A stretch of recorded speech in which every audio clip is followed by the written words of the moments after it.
Well, this Valentine's Day, a lot of people are dealing with broken hearts. We are joined now by Dr. Timothy Quinn. He authored a new article titled Death by Broken Heart. It's a very serious topic that we want to talk about today. Dr. Quinn, thanks for being here. Hey, thank you. Well, look, it is a serious topic, and a lot of times patients will come in with these symptoms, and basically is recognized by the American Academy of Cardiologists.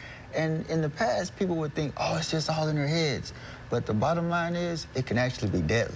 Okay, and talk to us just about the fact that this can lead to some serious health issues. I know sometimes with stress and other things that can lead on to other issues. So right. Well, most people, they have a 100% recovery in a few days or a few weeks, but there are those who can have long-term chronic heart failure, or they can even have cardiac shock, which could be immediate death. Mostly these individuals have underlying heart conditions, so these are the ones we really want to be worried about, but we really need to worry about everyone because anybody can be vulnerable to this syndrome, broken heart syndrome. And talk to us about specifically what that is. Some people may not realize what it is. Well, basically, as I said, it's a real medical diagnosis, and it's brought on by a very significant emotional stressor. Say, for instance, somebody's in a really serious relationship and they get the news that it's over all of a sudden, you know. And it's very common during this time of year, which is Valentine's Day, because in the article I talked about a patient that she was dating a guy and she was really serious, and the guy, he was telling her all these things, and the deal is he kind of two people he was serious about.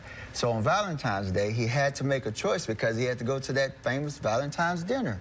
Well, he gave her the bad news, and she ended up in the hospital. I mean, she was having chest pain. 911 got her to the emergency room and basically did all the tests. Now, the deal about broken heart syndrome is it has all the symptoms that resemble a heart attack.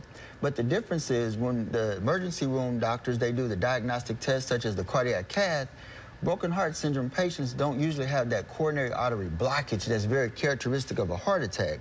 But the take-home message is they can still have heart damage, and as I said earlier, they can have sudden cardiac failure or even, cardiac shock, which can be deadly. So it shouldn't be ignored. If someone is having these symptoms, go ahead and call 911 and don't delay. Right. Now, Dr. Quinn, what are some things that people should look out for? I know sometimes people just feel lonely or they think they may be depressed, and they may not realize the strain that that's having on their body. What are some things that they really need to look out for? I mean, the research has shown over and over that, stress is real, and it has very negative impact on the body as far as the heart, the kidneys, lungs, because when we're stressed, we release these hormones into our bloodstream. It deals with our sympathetic nervous system. It's the fight or flight so we can survive.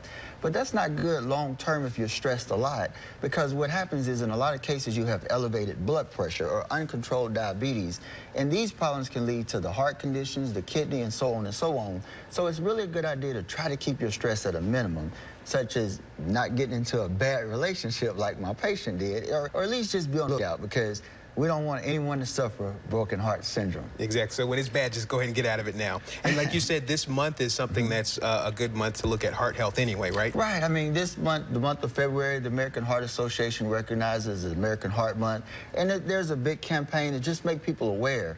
Now, cardiovascular disease is the #1 killer, and disproportionately in our state of Mississippi, we have a lot of people suffering more so than the rest of the nation. The main reason why is we have a lot of people that have uncontrolled hypertension. A lot of us are not getting to the doctor. We're not getting those checkups. So we're having the high blood pressure, but unfortunately high blood pressure, which is known as a silent killer, in a lot of cases has no symptoms.